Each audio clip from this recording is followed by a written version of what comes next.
चीजें मेंशन की हैं वो मतलब पता है, ठीक है। तो पार्टनरशिप कितने टाइप का होगा with regard to duration and with regard to the extend of the business, ठीक है, फाइन। सो ड्यूरेशन में दो है, partnership at will and the next one is what, partnership for a fixed period of time. Fixed period of time का मतलब हो गया कि यहां पर हमने कुछ तो मेंशन किया होगा that the partnership will be continue for 2 years 3 years 4 years 5 years and after the completion of that period the partnership will get dissolve, या अगर कंटिन्यू करना है then you need to continue as per partnership at will, understood.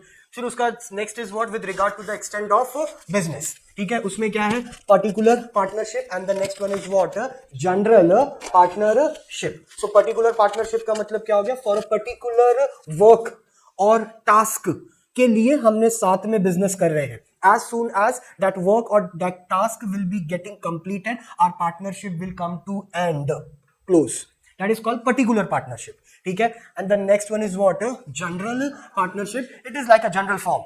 general partnership का मतलब ये है partnership at will, that's what the point is, ठीक है। जनरल मतलब सब कुछ जनरल रहेगा, उसमें ऐसा नहीं है। जनरल पार्टनरशिप का मतलब है कि it is been carry forward for a particular, I mean it will be at will, ठीक है। Now we will go into the deep of that. Section 7 बात, section 7 of the act partnership at will is a partnership. Condition ये होगा will के लिए कि सबसे पहला उसमें फिक्स्ड पीरियड मेंशन होगा नहीं, that is the first condition, क्योंकि आप अपने इच्छा से चला रहे हो पार्टनरशिप, तो अगर उसमें आपने फिक्स्ड पीरियड मेंशन कर दिया then it will become partnership for a particular period of time, then it will not come under the category of partnership at will.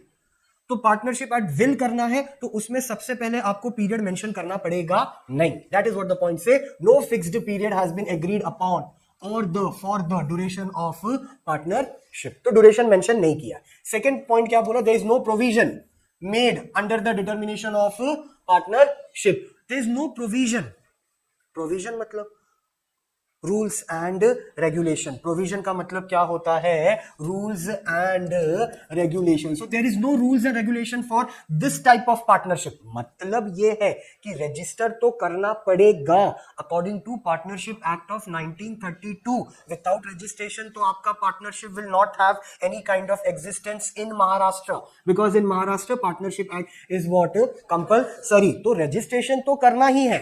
ये प्रोविजन के किस बारे में बात कर रहा है कि कब तक कंटिन्यू करोगे आप पार्टनरशिप एट विल को, उसका कोई प्रोविजन मेंशन किया गया नहीं है कि आप कब तक कंटिन्यू करोगे। सर आप 1 साल तक कंटिन्यू करोगे क्या, आप 2 साल तक पार्टनरशिप कंटिन्यू करोगे, उसका कोई प्रोविजन मेंशन नहीं किया, क्योंकि अगर आपने 1 साल लिख दिया कि 1 साल तक हमारा क्या चलेगा, partnership, so then it will become partnership for a particular period of time. लेकिन हम कौन सा पार्टनरशिप पढ़ रहा है, पार्टनरशिप एट विल, और हमने पहला कंडीशन ही पढ़ा कि उसमें पीरियड ऑफ टाइम लिखा होना चाहिए नहीं, तो अगर तुम ऑलरेडी मेंशन कर दोगे तो फिर वो तुम्हारा विल वाला कहां हुआ, that is what the point is, ठीक है। फिर क्या है, ये दो कंडीशन फुलफिल होना चाहिए, then only it will be regard as a partnership at will, ठीक है। अब अगर एट विल के लिए है then also there has to be what, an agreement between the partners for the duration of the partnership or for the determination of partnership. The partnership is not a partnership at will. Now this sentence is very important. ये starting में नहीं बोला उसने, क्योंकि starting में तुमको पहले बताना था कि पार्टनरशिप विल मतलब अपने इच्छा से तुम पार्टनरशिप क्या कर सकते हो, कंटिन्यू कर सकते हो। बट जैसे ही we go into the deep of that तो फिर वो नीचे क्या बोल रहा है कि listen understand, the partnership is not partnership at, मतलब पार्टनरशिप एट विल वाला पार्टनरशिप होता नहीं है। In the practicality, in the reality there has to be some kind of period has to be mention there, जैसे कि for example if I say that there is no limited duration period for payment of loan, so can you agree on this point. पहले मैंने क्या बोला वो समझा क्या, क्या लोन भरने का कोई पीरियड टाइम हो, तो क्या ये बात एक्सेप्टेबल है क्या, तो बैंक बोलेगा तो फिर तू कब तक भरेगा लोन, तो I said 50 years straight the line, मेरा जितना भी एज है उसमें 50 साल ऐड कर दो, बात खत्म, तब तक मैं लोन भरेगा। अरे that can not be the point, ठीक है, हमको कुछ तो एक स्पेसिफिक डेट पीरियड मेंशन करना पड़ेगा ना, तो you can not say that I will repay the loan on my will, because हम we are partnership at will, तो मैंने बैंक से लोन लिया है बट उसका ईएमआई और payment I will do by my own self, जब मेरा मन रहेगा तब मैं ईएमआई पे करूंगा, जिस दिन मेरा मन नहीं रहेगा उस दिन मैं ईएमआई पे करूंगा नहीं. That can not be the scene. There has to be certain period of time mention होना चाहिए. या तो तुम बोलो कि नहीं सर मुझे ना पीरियड मेंशन नहीं करना है, I am little bit dicey in that कि हम लोग कब तक साथ में बिजनेस कर सकते हैं, थोड़ा डाइसी है, तो उसको पार्टनरशिप एट विल मत बोलो, उसको बोलो पर्टिकुलर पार्टनरशिप, या उसको ये नाम दे दो पार्टनरशिप फॉर स्पेसिफिक पर्पस, ताकि एटलीस्ट हमको ये तो पता चले एज अ आरओएफ. आरओएफ कौन है? हाँ, जब तुम यहां पर अपना पार्टनरशिप रजिस्टर करने को आए हो तो at least we should know this much कि भाई ये कब तक साथ में है, क्योंकि ये तो ईयर मेंशन नहीं कर रहा है, क्योंकि ईयर ये बताना नहीं चाह रहा है. अंडरस्टूड. तो फिर तुम शायद ये बताओ कि till what work you will be working together. तो तुम्हारा क्या गोल है, तो वो गोल अचीव हो जाएगा तो हमारा पार्टनरशिप क्या हो जाएगा? डिसॉल्व. वो भी नहीं बताना है तो एटलीस्ट ये तो मेंशन करो कि रिटायरमेंट के बाद वो फर्म चलेगा या डेथ के बाद वो फर्म चलेगा या. हाँ, कुछ तो मेंशन कर. पार्टनरशिप डीड में मैं लिखूंगा क्या? मैं एज आरओएफ. मैं मतलब समझा कौन? मैं as a ROF. That what I will write. जैसे you will go to the deep of the topic ना, तो उसमें मेंशन किया है पार्टनरशिप डीड में क्या क्या ये होते हैं. कंटेंट नाम होना चाहिए. पढ़ा होगा ना पार्टनरशिप डीड में, ऐसा कुछ पढ़ा है क्या कि पार्टनरशिप डीड में क्या क्या कंटेंट होता है? तो name of the firm, name of the partners, date of commencement, ठीक है, रिटायरमेंट के बाद चलेगा क्या, डेथ के बाद चलेगा क्या, ये सब मेंशन करते हैं ना. तो वहां पर मुझे मेंशन करना पड़ता है कि ये किस टाइप का पार्टनरशिप है. It's a general partnership, it's a particular partnership, it's a partnership for a specific purpose, it's a partnership for a specific period of time, it's a partnership for at will. तो will अगर आ गया तो थोड़ा सा क्या है problem. Understood. इसके लिए बोला जा रहा है कि at least you mention something there. या तो पीरियड बताओ या तो तुम ये बोलो कि नहीं हम इस काम के लिए साथ में है. That is what called partnership for a particular work. तो वो काम हमारा हो जाएगा, then we will get what? Separated. Understood. पक्का. अगर सिर्फ इस पे ही चला विल पे, तो विल तो मतलब इच्छा हो गई. Human wants are unlimited. ये है ना, पढ़ा है ना इकोनॉमिक्स में, ह्यूमन वांट्स आर, हाँ, and resources to satisfy them are. हाँ, तो फिर अब कैसे गेम खेलूं मैं? तुम बोल रहे हो पार्टनरशिप एट विल है, बट कब तक इच्छा है तुम्हारी? तुम्हारी इच्छा मुझे कैसे पता चलेगी as a ROF? I don't know ना. तो ये तो काफी डाइसी सिचुएशन हो गया. ये वही एग्जांपल जैसा मैंने बोला, बैंक से लोन लिया, बैंक पूछा कब तक तुम कितने साल के लिए लोन चाहिए? Eight will. एट विल मतलब हाँ, जब तक मेरी इच्छा रहेगी. अरे then how it is possible? तो इसके लिए partnership for a partnership at will is not a partnership. ठीक है, अंडरस्टूड. लेकिन हम पढ़ेंगे क्योंकि हमको बताया गया है कि सेक्शन 7 में क्या आता है? Partnership at will. इसके लिए पहले मैंने ये पढ़ाया कि पार्टनरशिप विल में कोई भी specific period of time mention किया जाता नहीं है. ये हो गया ज्ञान बुक के हिसाब से. Now when we go into the practicality of thing, then you can find it out कि नहीं, अगर विल वाला भी कॉन्सेप्ट है तो उसमें कुछ तो मेंशन किया है कि पीरियड ऑफ टाइम है या पर्टिकुलर पर्पस है या जनरल पार्टनरशिप है या पर्टिकुलर पार्टनरशिप है. कुछ तो मेंशन किया है ताकि मुझे समझ में आए कि ये पार्टनरशिप कभी ना कभी क्या होगी? बंद. वाइंड अप होता है ना कंपनी, तो क्या फर्म वाइंड अप ही नहीं होगा कभी?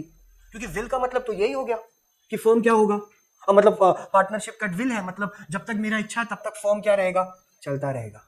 That can not be happen ना. So death of the partner अगर हुआ तो फर्म डिसॉल्व होता है ना. If you have mention in the partnership deed कि डेथ के बाद हम फर्म को क्या करेंगे, ये सब पढ़ा रहेगा ना. You need to give a public notice, है ना. अगर एक्टिव पार्टनर है वो अगर छोड़ के जा रहा है तो उसको पब्लिक नोटिस देना पड़ता है, नहीं तो he will be liable for the third party to pay the damages and claims. तो अब ये सब चीजें अगर तुम पढ़ रहा है, फिर इसमें तुमने बीच में बोल दिया कि नहीं सब कुछ ये सब गलत है, मैं इच्छे से चलूंगा, तो इच्छा तो फिर आदमी का तो अनलिमिटेड है. अंडरस्टूड. ठीक है, do you get that point? Okay. So where a partnership entered into for a fixed period of time or fixed term is continued after the expiry of such of such term, it is to be treated as partnership at will. It becomes what? Partnership at will. जब आपका period of time खत्म हो गया, आपने बोला 4 साल के लिए हम दोनों मिलकर बिजनेस करने वाले हैं, अब 4 साल आपका खत्म हो गया. ठीक है, अब बाय रूल आपके पास 2 ऑप्शन है, क्योंकि पीरियड ऑफ टाइम खत्म हो गया तो अब तुम अपने फर्म को क्या कर दो? डिसॉल्व. और फिर एक नया फर्म क्या करो? स्टार्ट करो विद द सेम पार्टनर. ठीक है, अगर डिसॉल्व नहीं करना चाह रहे हो तो then that firm will automatically becomes what? Partnership at will. Understood. इस समझा क्या मैंने क्या बोला? ये ऑटोमेटिकली वाला कॉन्सेप्ट समझा? जैसे कि you can take an example. अब इसमें वापस ना हम क्या करेंगे, पब्लिक, थोड़ा सा ऊपर ले लेता हूं, लिखने को मिलेगा. Conversion of public company into private company पता है क्या? ओके.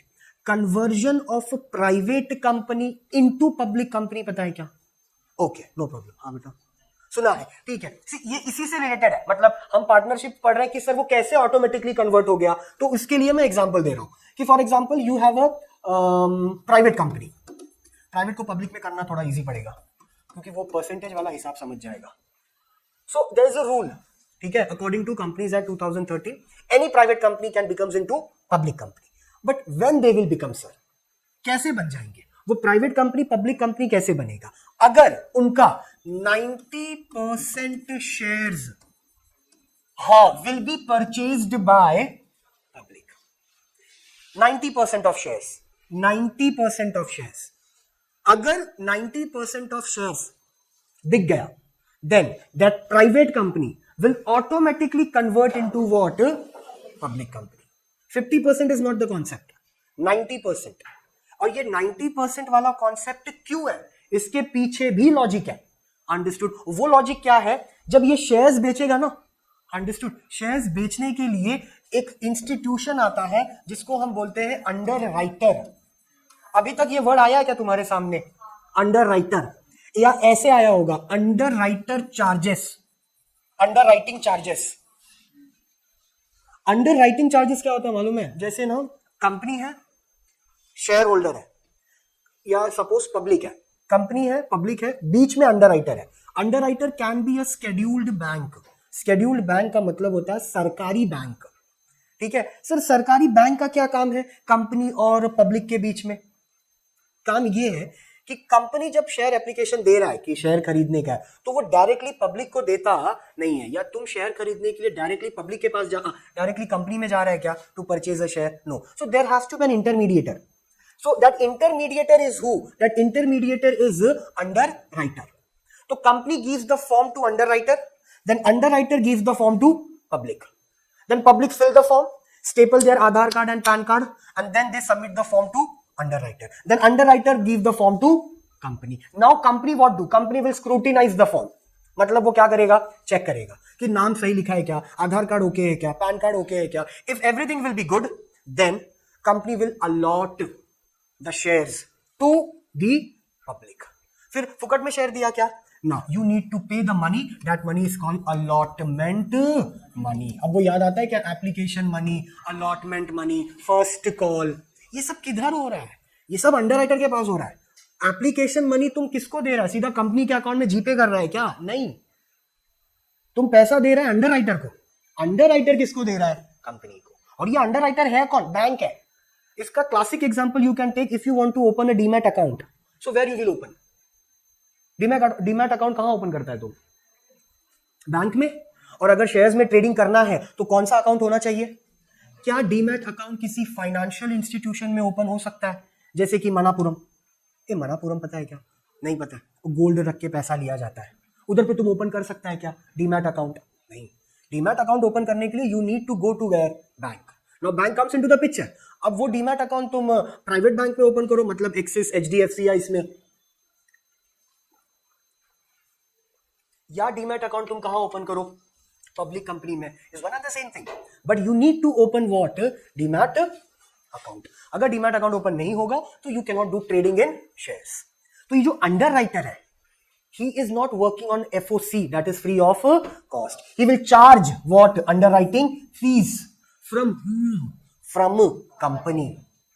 Now this underwriter, अब गेम में चेंज होता है. This underwriter gives the guarantee to the company that I will sell your 90% of shares. That's guarantee, that's assurance is being given by underwriter to the company. What guarantee? That I will sell your 90% of shares. Then company comes with a question कि if it is not possible, then what you will do? तो मैं खुद मैं खुद क्या करेगा? तो ये 90% वाला बात आया वो इधर से आया है. इसके लिए बोला जाता है कन्वर्जन के लिए 90% होना चाहिए। 90% शेयर बिक गया, your Pvt will automatically convert into LTD. वही चीज ऊपर पढ़ा हमने कि पीरियड ऑफ टाइम खत्म हो गया, it will be automatically converted into partnership at will. Understood? Okay fine. Next what we have is called partnership for a fixed period. So where a provision is made by a contract for the duration of the partnership is called a partnership for a fixed period of time. ठीक है, तो हमने partnership किया है कुछ समय के लिए, वो पीरियड के लिए, वो पीरियड हमारा खत्म हो जाएगा, we will dissolve. Understood? So it is a partnership created for a particular period of time. Such a partnership comes to an end on the expiry of the fixed period. Simple as that. ठीक है. Okay, next what we have is called particular partnership. ठीक है ना, simple. Particular partnership क्या है? May be organised for the prosecution of a single. Prosecution का मतलब होता है इंप्लीमेंटेशन। प्रोसिक्यूशन का मतलब यहां पर इस सेंटेंस में बोल रहा हूं मैं, प्रोसिक्यूशन का मतलब होगा इंप्लीमेंटेशन। और अगर कोर्ट के भाषा में प्रोसिक्यूशन का मतलब बोलो तो एक टाइप के वकील होते हैं जिनको कहा जाता है प्रोसिक्यूटर, जो कि सरकारी वकील होता है, गवर्नमेंट वकील होता है। केस जब आ रहा है तो दो लोग लड़ रहे हैं ना, एक डिफेंस के लिए लड़ रहा है और एक ये साबित करने के लिए कि ये वाला आदमी कौन है, गलत है। तो जो ये बोल रहा है कि ये आदमी गलत है वो हो जाएगा प्रोसिक्यूटर। यहां पर प्रोसिक्यूशन का मतलब है implementation of a single venture as well for the conduct of a continuous business. Where a person becomes a partner with another person in any particular adventure or undertaking, the partnership is called particular partnership. इसका मतलब है जब दो लोग मिलके कोई एक particular business के लिए ही पार्टनरशिप क्रिएट किया गया है, and when that business gets over, our partnership will get dissolved. तो हम साथ में बिजनेस कर रहे हैं फॉर दैट पर्टिकुलर वर्क, फिर वो बिजनेस हो गया, we will get into different what mood. जैसे कि मेट्रो ट्रेन है ना, metro train is been build by whom? Metro train, metro है क्या पहले ये तुमको पता है क्या? कहां से कहां तक है? कल्याण से, कल्याण से है क्या? मैं अच्छा, okay, thank you for this tremendous amount of knowledge you have shower on me. ठीक है, तो कल्याण से नहीं है तो फिर किधर से है? घाटकोपर से, घाटकोपर से विरार तक है ना, वर्सोवा तक, विरार तक नहीं है, घाटकोपर से। तो पहले तुम हाँ बोला, don't lie to yourself, see don't go on my words रे। हाँ, I am very much disloyal person, ठीक है, तो don't go on that zone. घाट विरार तक नहीं है, घाटकोपर से वर्सोवा तक है। ये मेट्रो कौन बनाया? हाँ, यस यस, कौन बनाया? राइट है, राइट है, जोर से बोल, राइट है, MMRDA,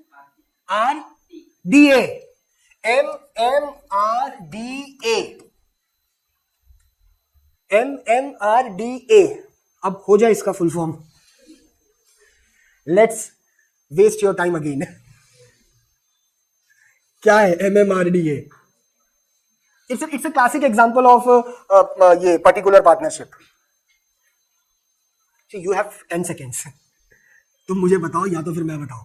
एक तुम गंदा सा मेरे को बता दो ताकि I will get self motivated to teach you, because अभी मैं मोटिवेट नहीं, मुझे लगा शायद तुमको पता रहेगा, बट एक गंदा आंसर सेल्फ मोटिवेटेड कि नहीं बताना पड़ेगा। तो एक गंदा आंसर तुम मुझे बता दो, MMRDA का full form. Very good, who said? Who is that charming bird? हाँ हाँ बोलो, क्या है? Okay, Mumbai metropolitan. Okay, फिर आर का? Ranjha. What is R stands for then? See, we are talking about Mumbai and we are talking about metro. So it becomes a cherry on the cake कि ये तो Mumbai metro होगा ही. That is the bit logical. Now what's an R? And what's a D? And then what's A? Development Association. And what is R? Regional Development Association. Railway. हाँ. It can be. Railway होता भी है। Now if you go to the full form, you trust me ना, you trust मी और not, tell me, आज तुम बोलो you trust मी और नॉट। नहीं कर रहे, you don't trust me, very good, no issue, ठीक है। Mumbai Metropolitan Regional Development Authority, MMRDA, ठीक है, Mumbai Metropolitan Regional Development Authority, तुम ये क्रॉस चेक करना, मतलब when you will go by metro in any of the time ना, so when you purchase a ticket, ठीक है, और यू परचेज अ कूपन, और यू परचेज दैट, वो गोल वाला कुछ तो रहता है, हाँ कॉइन, ठीक है, तो वो तुम परचेज करो तो ऊपर पीछे कभी चेक करना, एक जगह पर लिखा होगा MMRDA और दूसरे जगह पर लिखा होगा मोटा भाई, Reliance. Now you can see, you can take an example that this two company comes into the category of a particular partnership. They came together, they build what metro and they build what station. And when the goals achieved, accomplished, they separated.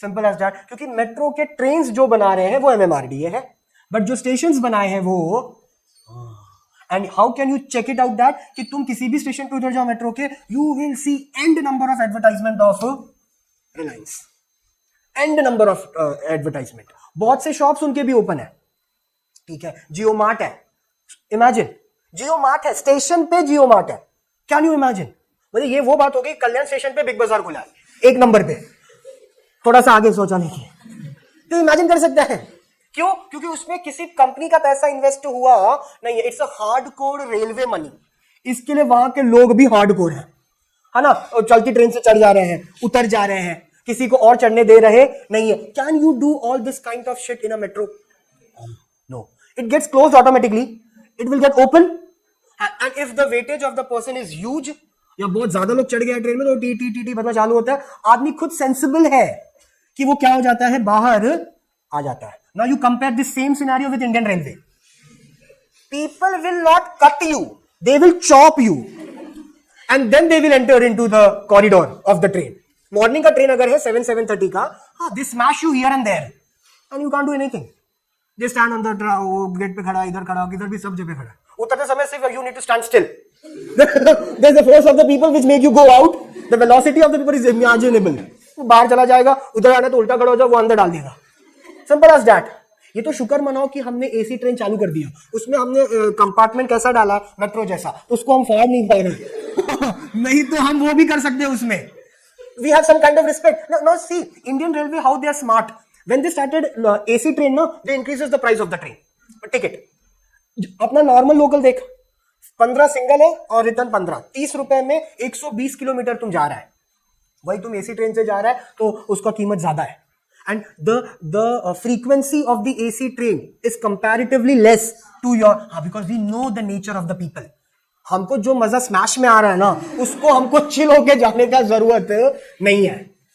That's the फितरत of a human being. तो वही चीज है इधर पे. Partnership, if you are coming for a particular work and if that work is get achieved, so the partnership will get what separated. और जब तक काम नहीं हुआ तब तक मिलके काम कर रहे हैं, और काम हो गया तो then they will got separated. Simple as that. Okay. So now come to the next part, that is called general partnership. ठीक है, जनरल पार्टनरशिप का सिर्फ लास्ट सेंटेंस देखो, वही इंपॉर्टेंट है. General partnership is different from LLP. LLP का मतलब क्या हो गया, limited liability partnership. Now see the second sentence. A general partnership is different from a particular partnership. LLP का मतलब क्या होता है? What is the meaning of LLP?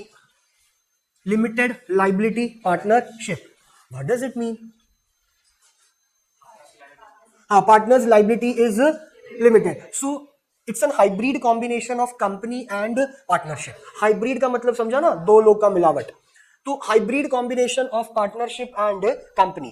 तो एक तो फीचर कंपनी का आ गया कि लाइबिलिटी क्या है. पार्टनरशिप का क्या फीचर्स है एलएलपी में?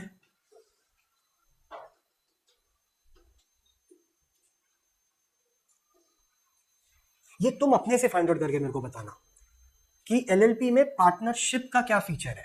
जैसे कंपनी का फीचर्स तो तुमने बता दिया कि उसकी लाइबिलिटी क्या है सर, लिमिटेड है. और क्योंकि कंपनी में भी लाइबिलिटी क्या होती है, लिमिटेड होती है ना. उस दिन पढ़ा था ना पिछले सेशन में, the liability of company is limited to the unpaid amount of shares. तो वो फीचर्स इधर पे तुमने उठाया कि एलएलपी में भी लाइबिलिटी क्या होगा, लिमिटेड. लेकिन पार्टनरशिप का भी तो कोई फीचर्स होगा ना, वो क्या है? Now you don't come with me with that option कि सर एलएलपी रजिस्टर्ड होता है एलएलपी एक्ट ऑफ 2008 और पार्टनरशिप रजिस्टर्ड होता है पार्टनरशिप एक्ट ऑफ 1932. तो हो गया ना डिफरेंस सर. नहीं, ऐसा नहीं. कोई सेंसिबल डिफरेंस मेरे को बताना. Okay, you know, then tell me, no problem है. पता है तुक्का कुछ मारना चाहता है तो बोल सकता है. क्या फीचर्स हो सकता है पार्टनरशिप का एलएलपी में?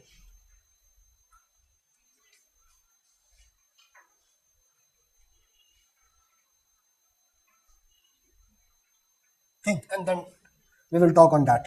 But do tell me, तब तक हम आ जाते हैं deed of partnership. So when we say partnership deed, it means it's an agreement. Registration करना यहां पर भी लिखा है कि अगर रजिस्ट्रेशन नहीं कर रहे हो then it would be a problem for your future dispute. अगर राइटिंग अवॉइड किया, अगर पार्टनरशिप को रिटर्न फॉर्मेट में नहीं रखा, पार्टनरशिप रजिस्टर्ड नहीं किया, तो फ्यूचर में जो डिस्प्यूट होगा उसके लिए no one will be there to take the blame, because whatever you are saying it is just an oral communication, it is just a verbal communication. Court will not work on verbal communication. Court will always believe on the evidence what is been presented to them. और partnership deed तो agreement है, तो agreement है तो ऑब्वियो वाली बात है कि उसमें ओरल तो नहीं होगा, उसमें क्या होगा, रिटर्न होगा. तो इसके लिए पार्टनरशिप डीड को हम एग्रीमेंट है, it is been required, it is been registered to avoid the future disputes. और ये डॉक्यूमेंट को हम ओरली फॉर्मेट में कर सकते नहीं है, it has to be in the writing format. Now it contains various terms and condition of the relationship of the partner to each other is called the partnership deed.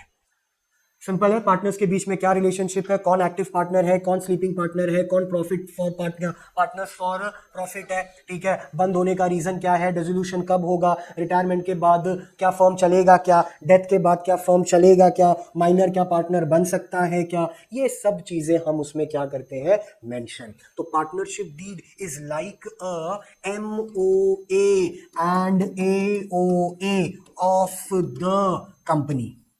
ये MOA क्या है मालूम, पता है ना?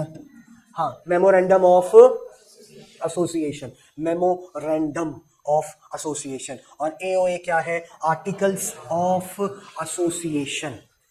MOA में क्या mention किया जाता है sir, the goal, the objective, the aim, the vision of the company. Goal, objective, aim of the company. और AOA में क्या मेंशन किया जाता है sir, rules and regulation of the company. और AOA में क्या मेंशन होता है sir, which is the most important, is called clause. Clause, clause का मतलब rules, regulations. This is the word what I have used for my name of my channel. Clause and, ठीक है, commerce. So clause मतलब rules and regulations. ठीक है, AOA में बहुत सारा क्लॉज है, बहुत सारा रूल्स एंड रेगुलेशंस है, बहुत सारा कंटेंट है, जैसे कि नेम क्लॉज. नेम क्लॉज, पहला क्लॉज क्या है, नेम क्लॉज. ये आगे है, तुम लोग को मैं इसके लिए पढ़ा रहा, नहीं तो फिर मतलब नहीं था. आई am not wasting the time because you have this topic, companies act. Last module है या सेकेंड लास्ट मॉड्यूल है शायद. ठीक है, नेम क्लॉज. नेम क्लॉज का मतलब इस क्लॉज में कंपनी अपना नाम मेंशन करेगा कि क्या नाम है तुम्हारे कंपनी का. तुम्हारे कंपनी के नाम के आगे PVT लिखा है या सिर्फ LTD लिखा है.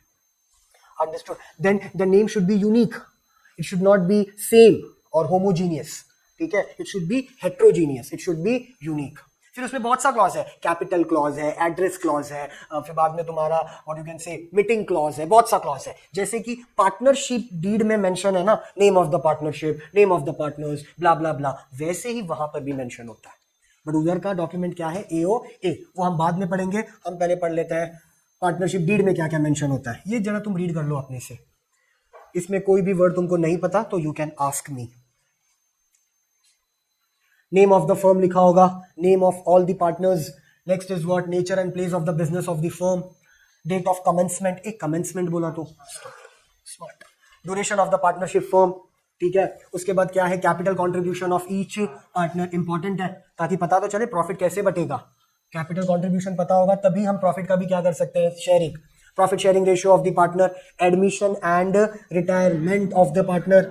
उसके बाद rate of interest on capital, drawings and loan. तीनों वर्ड का मतलब पता है, ड्रॉइंग्स, लोन्स और सॉल्व ही कर रहा है तुम. Provision for settlement of account in case of dissolution of the firm. Next is what, salary कितना है, किसको कैसे मिलेगा, कमीशन कितना किसको मिलेगा, everything is mention. Next is what, provision for expulsion. Expulsion मतलब निकाल देना। अगर किसी पार्टनर को निकालना है तो क्या रूल्स और रेगुलेशंस है? ब्रीच ऑफ ड्यूटी और फ्रॉड। ब्रीच मतलब तोड़ना, ठीक है। Now will come to the next is what name types of partners. तो सबसे पहला टाइप क्या है? एक्टिव पार्टनर, उसके बाद nominal, then we have sub partner, then we have outgoing partner, then what we have is called sleeping और dormant partner, then partners in profit only, incoming partner, and the next is what? Partner by holding out. The first what we have is called active partner. पता ही होगा active participate करता है sir, ये कहां पर participate करता है? बिजनेस मैटर्स में। तो क्या ये प्रॉफिट शेयर करेगा? हाँ। क्या ये लॉस बेयर करेगा? हाँ। इसकी लाइबिलिटी क्या होगी सर? अनलिमिटेड। अंडरस्टूड, ठीक है। That person is called active partner. यही मेंशन किया है, he acts as an agent of the other partners for all the act done in the ordinary course of business. अगर वो retirement कर रहा है then he must give a public notice. A public notice का मतलब समझा ना, कि सबको सूचित करना पड़ेगा, इन्फॉर्म करना पड़ेगा that I am not the partner of this firm.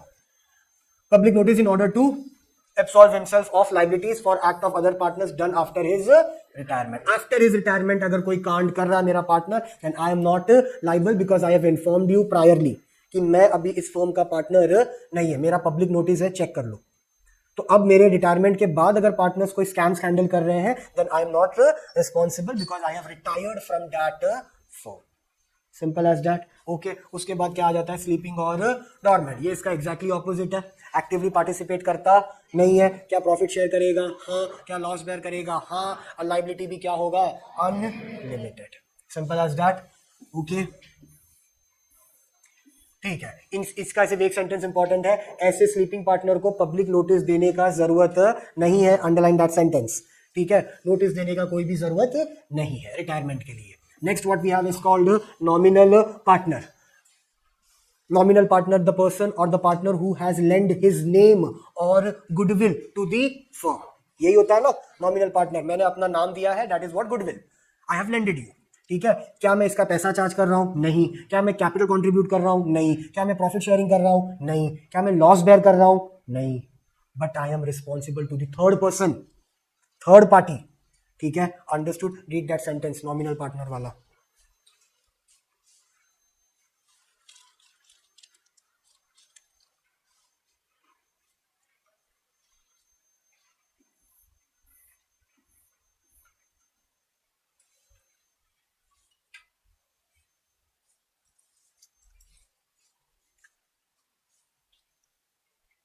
Simple as that.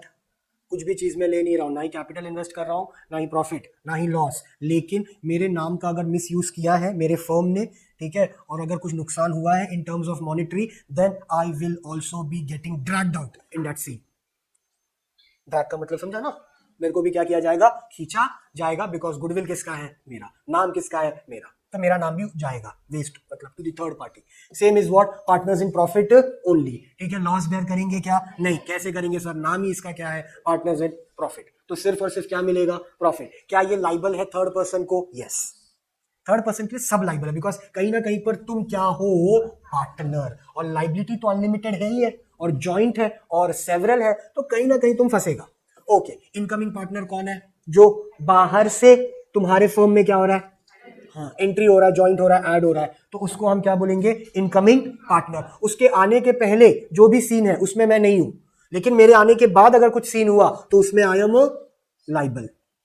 समझा? जब तक मैं नहीं आया तब तक कंपनी का जो भी सीन है उसमें आई am not liable, but as soon as I entered into the firm and then firm has done something fraud or scam or scandal, then I will be responsible for that scene. That is what called incoming partner. इसका opposite क्या हो जाएगा? Outgoing partner, जो तुम्हारा firm छोड़ के मतलब उसका रिटायर हो गया। Simple as that. उनको नोटिस देना पड़ता है, देख लो, पब्लिक नोटिस देना पड़ेगा अगर तुम रिटायर हो रहा है तो। ओके, उसके बाद क्या है? Partners by holding out, which is also known as partnership by estoppel. ये मैंने शायद बताया था या एग्जाम्पल के टाइम पर किसी कॉन्ट्रैक्ट या कहीं पर, तो हाँ, कि I am pretending to be a partner but I am not a partner. That is what called partners by estoppel या पार्टनर्स बाय होल्डिंग आउट। ये एग्जाम्पल रीड कर लेगा, then you will understand this.